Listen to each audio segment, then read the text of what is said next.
Rakshita Rashika big fight ಸಿಕ್ಕಾಬಟ್ಟೆ ಜಿದ್ದಿ ಫೈಟಿಗೆ ಬಿದ್ದುಬಿಟ್ಟಿದ್ದಾರೆ. ನೀವು ಕಿರ್ಚಿದ್ರೆ ನಮಗಿಲ್ಲಿ ಕಿತ್ತೋಗ್ತವೆ, ಇಲ್ಲಿ ಕಿವಿಲಿ ರಕ್ತ ಬರುತ್ತೆ, ಅಷ್ಟು ಕರ್ಕಶ ಧ್ವನಿ.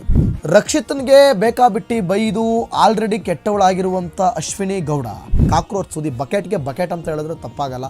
ಮಲ್ಲಮ್ಮ ಅವ್ರನ್ನ ಯಾವುದೋ ಒಂದು ರೀಸನ್ ಕೊಟ್ಟು ಅವರು ಆಚೆ ಹಾಕುವಂಥ ಕೆಲಸ ಆಗ್ತಾ ಇದೆ ಅಂತ ನನಗನ್ನಿಸ್ತಾ ಇದೆ. ನಮಸ್ಕಾರ, ನೀವು ನೋಡ್ತಾ ಇದ್ದೀರಾ ರೆಬೆಲ್ ಟಿವಿ. ನಾನು ಅಶ್ವದಿವೇತ್. ರಕ್ಷಿತಾ ರಾಶಿಕಾ ಬಿಗ್ ಫೈಟ್ ಏನೋ ಗೊತ್ತಿಲ್ಲ. ಅಶ್ವಿನಿ ರಕ್ಷಿತನಿಗೆ ಬೈದಾಗ ಈ ರಾಶಿಕಾ ಆಗಿರ್ಬೋದು ಅಥವಾ ಈ ಹಿಂದೆ ಇದ್ದ ಆ್ಯಶ್ ಆಗಿರ್ಬೋದು, ಮಂಜು ಭಾಷಿಣಿ ಇದ್ರಲ್ಲ ಆವಾಗ ಆಗಿರ್ಬೋದು, ಒಂದಷ್ಟು ಜನ ಅಯ್ಯೋ ಪಾಪಾಚೆ ಆ ಚಿಕ್ಕ ಹುಡುಗಿಗೆ ಹಂಗೆ ಬೈತಾರಲ್ಲ, ಆ ಚಿಕ್ಕ ಹುಡುಗಿ ಜೊತೆ ಹಂಗೆ ನಡ್ಕೊಂಡ್ರಲ್ಲ ಅನ್ನೋರು ಈಗ ಈ ರಾಶಿಕಾ ಯಾಕೋ ರಕ್ಷಿತಾ ವಿರುದ್ಧ ತಿರುಗಿ ಬೀಳೋದಕ್ಕೆ ಶುರು ಮಾಡಿದ್ದಾರೆ. ಏನೋ ಸ್ವಲ್ಪ ರಕ್ಷಿತನಿಗೆ ಬೈದರೆ ಅಥವಾ ರಕ್ಷಿತನಿಗೆ ವಾಂಚಿದ್ರೆ ಸ್ವಲ್ಪ ನಾನು ಅಟೆನ್ಷನ್ ತೊಗೊಳ್ತೀನಿ, ನಾನು ಸ್ವಲ್ಪ ಹೈಲೈಟ್ ಆಗ್ತೀನಿ ಅನ್ನೋ ಆಸೆನ ಅಥವಾ ಕಂಟೆಂಟ್ ಅಂತ ಥಿಂಕ್ ಮಾಡಿದರೂ ನನಗೆ ಅರ್ಥ ಆಗ್ತಾ ಇಲ್ಲ. ರಕ್ಷಿತನಿಗೆ ಬೇಕಾಬಿಟ್ಟು ಬೈದು ಆಲ್ರೆಡಿ ಕೆಟ್ಟವಳಾಗಿರುವಂಥ ಅಶ್ವಿನಿ ಗೌಡ ಮತ್ತೆ ಕೆಟ್ಟವರಾಗೋದಕ್ಕೆ ಪ್ರಯತ್ನ ಪಡ್ತಾ ಇದ್ದಾರೆ. ಇಲ್ಲಿ ಮತ್ತೆ ಇವತ್ತಿನ ಪ್ರೊಮೋವನ್ನು ನೋಡ್ತಾ ಇದ್ದರೆ ಅಶ್ವಿನಿ ಗೌಡನು ಕೂಡ ರಾಶಿಕಾ ಜೊತೆ ಸೇರಿಕೊಂಡು ರಕ್ಷಿತಾಗೆ ಹಿಗ್ಗಾಮುಗ್ಗ ಜಾಡಿಸ್ಬಿಟ್ಟಿದ್ದಾರೆ. ಒಟ್ಟಾರೆಯಾಗಿ ಆ ಹುಡುಗಿ ಏನು ಮಾಡಿದ್ರೂ ಕೂಡ ಸಹಿಸ್ಕೊಳ್ಳೋದಕ್ಕೆ ಆಗ್ತಾ ಇಲ್ಲ.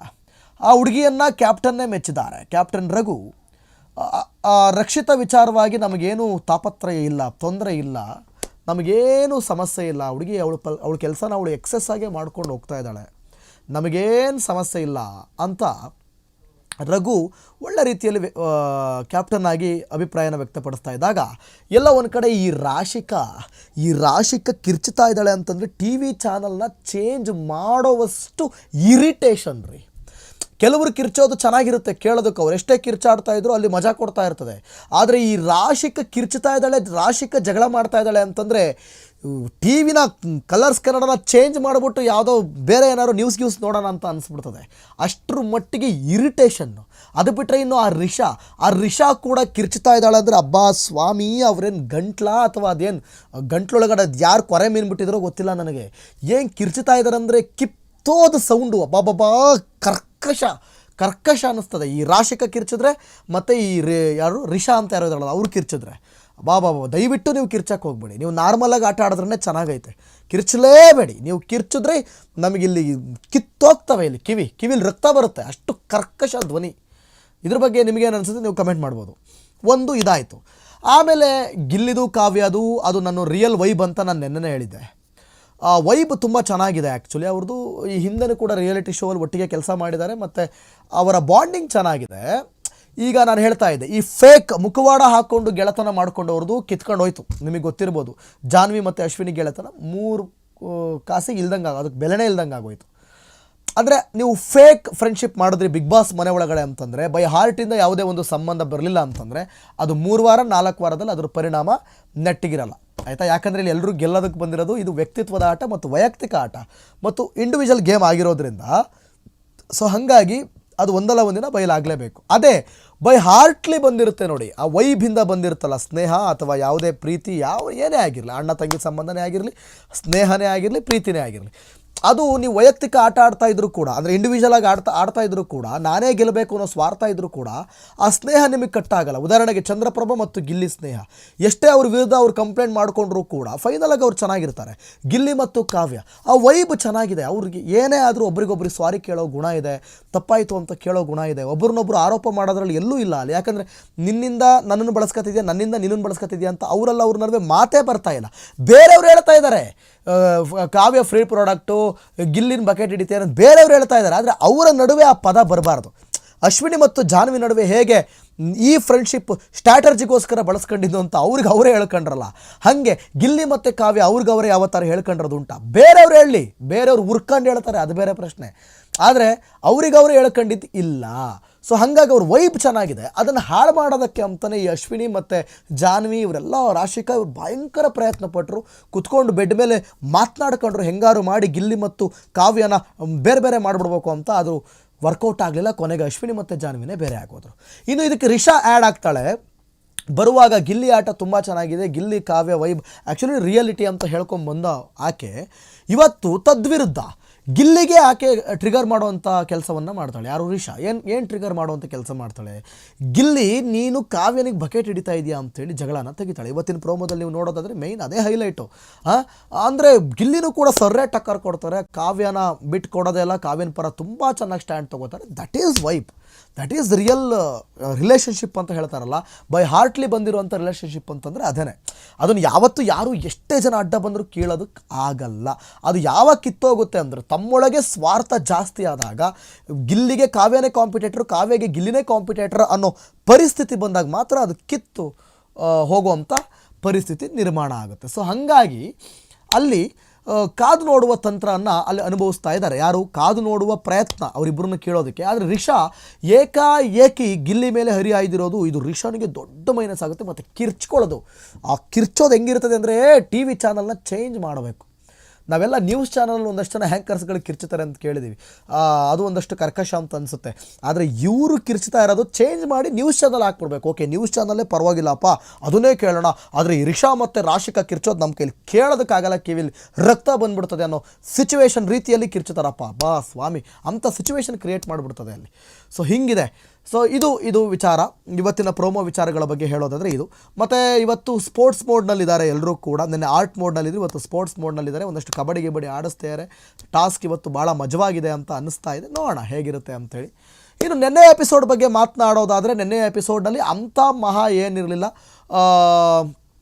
ಅಲ್ಲಿ ನಾವು ಮುಂಚೆ ನೆನ್ನೆ ಎಪಿಸೋಡ್ ಬಗ್ಗೆ ನಾವು ಚರ್ಚೆ ಮಾಡಿದ್ವಿ. ಏನು ಚರ್ಚಾ ಕಾರ್ಯಕ್ರಮ ಇತ್ತು. ಅಲ್ಲಿ ಎರಡು ಟೀಮ್ ನಡುವೆ, ರೆಡ್ ಮತ್ತು ಬ್ಲೂ ಟೀಮ್ ನಡುವೆ ಒಂದಷ್ಟು ಚರ್ಚಾ ಕಾರ್ಯಕ್ರಮ. ನಾನು ಯಾಕೆ ಅರ್ಹ, ನೀನು ಯಾಕೆ ಅರ್ಹ ಈ ಮನೇಲಿರೋದಕ್ಕೆ, ನೀನು ಯಾಕೆ ಅರ್ಹ ಅಲ್ಲ, ನೀನು ಯಾಕೆ ಅರ್ಹ ಅಲ್ಲ ಅಂತ ಹೇಳೋದಕ್ಕೆ ಒಂದಷ್ಟು ಚರ್ಚಾ ಕಾರ್ಯಕ್ರಮ ಇತ್ತು. ಅದರಲ್ಲಿ ಪ್ರಿನ್ಸಿಪಲ್ ರಘು ಅಂದರೆ ಕ್ಯಾಪ್ಟನ್ ರಘು ಅವರು ಯಾರಿಗೆ ವಿನ್ನರ್ ಅಂತ ಹೇಳಿ ಘೋಷಣೆ ಮಾಡಿದ್ರು. ಆ ವಿನ್ನರ್ ಯಾರು ಸೋತಿದ್ದಾರೆ ಅವರ ಮನೆಯಿಂದ ಫೋನ್ ಬರುತ್ತೆ, ಮನೆಗೆ ಫೋನ್ ಮಾಡಿದಾಗ ಪ್ರಿನ್ಸಿಪಲ್ ಅವ್ರ ಜೊತೆ ನೋಡಿ ಈ ಥರ ವಾದ ಮತ್ತು ಪ್ರತಿವಾದದಲ್ಲಿ ಅವ್ರನ್ನವರು ಸಮರ್ಥನೆ ಮಾಡಿಕೊಳ್ಳೋದ್ರಲ್ಲಿ ಸೋತಿದ್ದಾರೆ.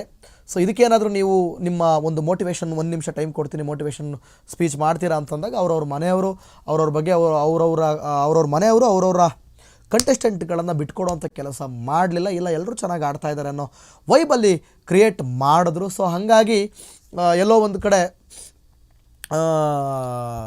ಸ್ವಲ್ಪ ಅಲ್ಲಿ ಕ್ಯಾಪ್ಟನ್ಗೆ ಸ್ವಲ್ಪ ಎಲ್ಲೋ ಮೈನಸ್ ಆಯಿತು ಅಂತ ಅನ್ನಿಸ್ಲಿಕ್ಕೆ ಶುರುವಾಯಿತು. ಬಟ್ ಇನ್ಸ್ಟ್ರಕ್ಷನ್ ಇತ್ತು, ಬೇರೆ ಏನು ಮಾತಾಡೋಂಗಿಲ್ಲ, ಬರೀ ಎಷ್ಟಿದೆ ಅಷ್ಟು ಮಾತ್ರ ಹೇಳಬೇಕು ಅನ್ನೋ ಇನ್ಸ್ಟ್ರಕ್ಷನ್ ಇದ್ದಿದ್ದರಿಂದ ಸೊ ಅಲ್ಲಿ ಏನು ಮಾತನಾಡಲಿಕ್ಕಿಲ್ಲ. ಕೆಲವರು ಇಲ್ಲಿ ಅಂದ್ಕೊಂಡ್ರು ಏನು ಕೌಂಟ್ರು ಉತ್ತರನೇ ಉತ್ತರನೇ ಇಲ್ಲ ಅಂತ, ಉತ್ತರ ಕೊಡೋಂಗಿಲ್ಲ. ಆ್ಯಕ್ಚುಲಿ ಏನು ಬೇರೆ ಏನು ಹೆಚ್ಚಿಗೆ ಮಾತಾಡೋಂಗಿಲ್ಲ ಅಂತ ಇನ್ಸ್ಟ್ರಕ್ಷನ್ ಇತ್ತು. ಸೊ ಅದನ್ನು ಮನೆಯವರು ಅರ್ಥ ಮಾಡ್ಕೋಬೇಕಿತ್ತು, ಅರ್ಥ ಮಾಡ್ಕೊಳ್ಳಲಿಲ್ಲ. ಅದರಲ್ಲಿ ಯಾರ್ದು ಇಷ್ಟ ಆಯ್ತಪ್ಪ ಮನೇಲಿ ಮಾತಾಡಿದ್ದು ಅಂತಂದರೆ, ನನಗೆ ಗಿಲ್ಲಿಯವ್ರ ಅಪ್ಪ ಮಾತಾಡಿದ್ದು ತುಂಬ ಚೆನ್ನಾಗಿತ್ತು. ಅಪ್ಪನಂತೆ ಮಗ, ಮಗನಂತೆ ಅಪ್ಪ. ಅಲ್ಲಿ ಕೌಂಟ್ರ್ ಅಟ್ಯಾಕ್ ಮಾಡಿದ್ರು ಆ್ಯಕ್ಚುಲಿ ತುಂಬ ಚೆನ್ನಾಗಿತ್ತು ಆ್ಯಕ್ಚುಲಿ. ಮತ್ತು ಮಾಳು ಅವರ ಮಿಸ್ಸರ್ಸ್ ಮಾತಾಡಿದ್ದು ಕೂಡ ಒಂದು ರೀತಿಯಲ್ಲಿ ಚೆನ್ನಾಗಿತ್ತು. ಅದನ್ನು ಹೊರತುಪಡಿಸಿದಂತೆ ನೆಕ್ಸ್ಟ್ ಆ ಟಾಸ್ಕ್ ಮುಗಿದ ಮೇಲೆ ಅಶ್ವಿನಿ ಗೌಡ ಮತ್ತು ಗಿಲ್ಲಿ ಕೊನೆಯಲ್ಲಿ ಟಾಯ್ಲೆಟ್ ರೂಮ್ ಕ್ಲೀನ್ ಮಾಡೋಕ್ಕೆ ಹೋಗಿದ್ದಂಥ ಒಂದು ಎಪಿಸೋಡ್, ಅಂದರೆ ಅವರು ಫಸ್ಟ್ ಟೈಮ್ ಹೋಗಿದ್ದಲ್ಲ, ಹಾಗಾಗಿ ಅದು ಕೂಡ ನೋಡೋದಕ್ಕೆ ಸ್ವಲ್ಪ ಕೀಟ್ಲೆ ಥರ ಚೆನ್ನಾಗಿತ್ತು. ಮತ್ತು ಗಿಲ್ಲಿ ಕೀಟಲೆಗಳು ತುಂಬ ಚೆನ್ನಾಗಿ ವರ್ಕ್ ಆಗ್ತಾ ಇದೆ ಮನೆ ಒಳಗಡೆ ಅಂತಲೇ ಹೇಳ್ಬೋದು. ಇನ್ನು ನಾಮಿನೇಷನ್ ಟಾಸ್ಕ್ ಅಂತ ಬಂದಾಗ, ನಿನ್ನೆ ಒಂದು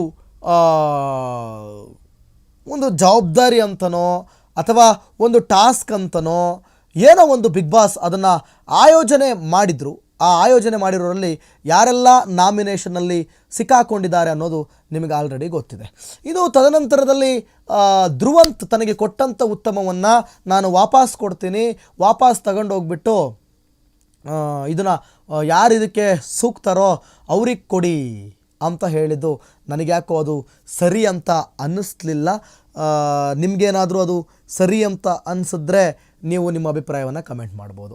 ತದನಂತರದಲ್ಲಿ ಸ್ಟೂಡೆಂಟ್ ಆಫ್ ದ ವೀಕ್ ಅನ್ನೋದಕ್ಕೆ, ಯಾರಿಗೆ ಸ್ಟೂಡೆಂಟ್ ಆಫ್ ದ ವೀಕ್ ಕೊಡಬೇಕು ಅನ್ನೋದಕ್ಕೆ ಒಂದು ಟಾಸ್ಕನ್ನು ಆಯೋಜನೆ ಮಾಡಿರ್ತಾರೆ ಬಿಗ್ ಬಾಸ್. ಅದರಲ್ಲಿ 2 ತಂಡಗಳನ್ನು ಇಟ್ಟು, ಒಂದು ರೊಟ್ಟುಗಳನ್ನು ಇಟ್ಟು ಅದಕ್ಕೆ ಕ್ರೆನಾಲ್ಗಳಿಂದ ಆ ಸ್ಕೆಚ್ ಇರುತ್ತಲ್ಲ, ಸ್ಕೆಚ್ ಮಾಡಿ ಅದನ್ನು ಜೋಡಿಸ್ಬೇಕು. ಮತ್ತೊಂದು ಕಡೆ ಜೋಡಿಸುವಾಗ ಒಂದು ಅಲ್ಲಿ ಆಪೋಸಿಟ್ ಟೀಮಿಂದ ಇಬ್ಬರು ಬಿಟ್ಕೊಂಡು ಅದನ್ನು ಹಾಳು ಮಾಡೋದಕ್ಕೆ ಒಂದಷ್ಟು ತಂಡವನ್ನು ರೆಡಿ ಮಾಡಿರ್ತಾರೆ. ಆ ಹಾಳು ಮಾಡಬೇಕು ಅಥವಾ ಅದನ್ನು ತಡಿಬೇಕು, ಆಕ್ರಮಣ ಅಥವಾ ರಕ್ಷಣೆ, ಎರಡು ತುಂಬ ಚೆನ್ನಾಗಿತ್ತು. ಆ ಟಾಸ್ಕ್ ಅಂತೂ ತುಂಬ ಚೆನ್ನಾಗಿತ್ತು. ಎಲ್ಲರೂ ತುಂಬ ಚೆನ್ನಾಗಿ ಆಟ ಆಡಿದ್ರು. ಅದರಲ್ಲಿ ಇಂಥವ್ರು ಡಮ್ಮಿ ಅಂಥವ್ರು ಡಮ್ಮಿ ಅಂತ ಇರಲಿಲ್ಲ. ನನಗೇನೋ ಆಡಿದವರೆಲ್ಲರೂ ಕೂಡ ತುಂಬ ಚೆನ್ನಾಗಿ ಆಟ ಆಡಿದ್ರು. ಅದರಲ್ಲಿ ಆ ತಂಡದಲ್ಲಿ ರೆಡ್ ಟೀಮ್ ಗೆಲುವನ್ನು ಸಾಧಿಸುತ್ತೆ, ಅಂದರೆ ಗಿಲ್ಲಿ ಇರುವಂಥ ಟೀಮ್ ಗೆಲುವನ್ನು ಸಾಧಿಸುತ್ತೆ. ಅದರಲ್ಲಿ ಧನುಷ್ ಕೂಡ ಇದ್ದಾರೆ. ಸೊ ಆವಾಗ ಆ ಗೆಲುವನ್ನು ಸಂಭ್ರಮದ ನಂತರ ಬಿಗ್ ಬಾಸ್ ಅವರಿಗೆ ಒಂದು ಆಯ್ಕೆಯನ್ನು ಬಿಡುತ್ತೆ. ಈಗ ರೆಡ್ ಟೀಮ್ ಗೆದ್ದಿದ್ದೀರಿ ನೀವು, ಸೊ ಹಾಗಾಗಿ ನಿಮ್ಮಲ್ಲಿ ಸ್ಟೂಡೆಂಟ್ ಆಫ್ ದ ವೀಕ್ ಯಾರನ್ನ ನೀವು ಆಯ್ಕೆ ಮಾಡ್ತೀರಿ ಅಂತಂದಾಗ ಅಶ್ವಿನಿ ಅವರು ಸ್ವಾರ್ಥದಿಂದ ನಾನೇ ಬೆಟರ್ ಅಂತ ಹೇಳ್ಕೊತಾರೆ. ಆಮೇಲೆ ಈ ಯಾವಾಗಲೂ ಈ ಬಕೆಟು ಅಂತಂದರೆ ಕಾಕ್ರೋಚು ರಾಶಿಕಾ ಅಂತ ಹೇಳ್ಬಿಡೋದು ನನಗೆ ಅರ್ಥನೇ ಆಗಲ್ಲಪ್ಪ. ರಾಶಿಕಾ ಎರಡೆರಡು ಸಲ ಹೇಳೋದು. ಸೊ ನನ್ನ ಪ್ರಕಾರ ರಾಶಿಕಾಪ ಅಂತ ಏನು ರೀ, ಯಾರನ್ನು ಕಳಿಸ್ಬೇಕು ಯಾರು ನನಗೆ ಅರ್ಥ ಆಗ್ತಿಲ್ಲ. ಸುಮ್ಮನೆ ಒಂಥರ ಬೇಕಾಬಿಟ್ಟು ಸ್ಟ್ಯಾಂಡ್ ತೊಗೊಳ್ಳೋದು. ಯಾರು ಈ ಕಾಕ್ರೋಚ್ ಸುದಿ ಬಕೆಟ್ಗೆ ಬಕೆಟ್ ಅಂತ ಹೇಳಿದ್ರೆ ತಪ್ಪಾಗಲ್ಲ. ನಾನು ಓಪನಾಗೆ ಮಾತಾಡ್ತೀನಿ, ಅದರಲ್ಲೇನಿಲ್ಲ. ಅದು ಬಿಟ್ಟರೆ ಪರವಾಗಿಲ್ಲ. ಎಲ್ಲರೂ ಕೂಡ ಸ್ಪಂದನ ಆಗಿರ್ಬೋದು, ಗಿಲ್ಲಿ ಆಗಿರ್ಬೋದು, ಇವರೆಲ್ಲರೂ ಕೂಡ ತೊಗೊಂಡಿದ್ದ ನಿರ್ಧಾರ ಧನುಷನ್ನು ಕಳಿಸ್ಕೊಡ್ಬೇಕು ಅಂಥೇಳಿ ಮಾಡುವಾಗಿರ್ಬೋದು. ಧನುಷ್ನ ಕಳಿಸ್ಕೊಟ್ರೆ ಉತ್ತಮ ಅಂಥೇಳಿ ತೊಗೊಂಡಂಥ ನಿರ್ಧಾರ ಇದೆಯಲ್ಲ, ನಿಜವಾಗ್ಲೂ ಅದು ವಂಡರ್ಫುಲ್. ಧನು ಕೂಡ ನಾನೇ ಹೋಗಬೇಕು ಅಂತ ಈ ಸಲ ನಾನು ಬುದ್ಧಿ ಬಂದಿದೆ ಅವರಿಗೆ. 4 ವಾರಗಳಲ್ಲಿ ಎಲ್ಲರನ್ನೂ ಮುಂದೆ ಬಿಟ್ಕೊಂಡು ತಾನು ಮುಂದೆ ಹೋಗ್ತಾಯಿಲ್ಲ, ತಾನು ಮುಂದೆ ಹೋಗಬೇಕು ಅಂತೇಳಿ ಆತನಿಗೆ ಬುದ್ಧಿ ಬಂದಿದ್ದರಿಂದ ಸ್ಟೂಡೆಂಟ್ ಆಫ್ ದ ವೀಕ್ ಆಗಿ ಅವರು ಆಯ್ಕೆ ಆಗಿದ್ದಾರಷ್ಟೇ. ಅದು ಶುಕ್ರವಾರ ಮತ್ತು ಇದೇ ಥರ ಟಾಸ್ಕಲ್ಲಿ ಗೆದ್ದು ಅವ್ರು ಇನ್ನೊಂದು ಟೀಮಿಂದ ಅವರು ಕೂಡ ಆಯ್ಕೆ ಆದಾಗ ಅಲ್ಲೊಂದಿಬ್ಬರು ಆಯ್ಕೆ ಆಗ್ತಾರೆ ಅಂತಂದರೆ ಮತ್ತು ಅವರಿಗೆ ವೀಕಲ್ಲಿ ಅವರಿಗೆ ಒಂದು ಟಾಸ್ಕನ್ನು ಕೊಟ್ಟು ಯಾರು ಸ್ಟೂಡೆಂಟ್ ಆಫ್ ದ ವೀಕ್ ಅಂಥೇಳಿ ಒಂದು ಟಾಸ್ಕ್ ಕೊಡ್ಬೋದು, ಅಥವಾ ಇಬ್ಬರನ್ನೂ ಕೂಡ ಜಡ್ಜ್ ಮಾಡಿ ಪ್ರಿನ್ಸಿಪಲ್ಗೆ ಆ ಅಧಿಕಾರವನ್ನು ಕೊಡ್ಬೋದು. ಯಾರು ಸ್ಟೂಡೆಂಟ್ ಆಫ್ ದ ವೀಕ್ ಅಂತ ಹೇಳೋದಕ್ಕೆ ಪ್ರಿನ್ಸಿಪಲ್ಗೆ ಆ ಅಧಿಕಾರವನ್ನು ಕೊಡೋ ಸಾಧ್ಯತೆ ಇದೆ.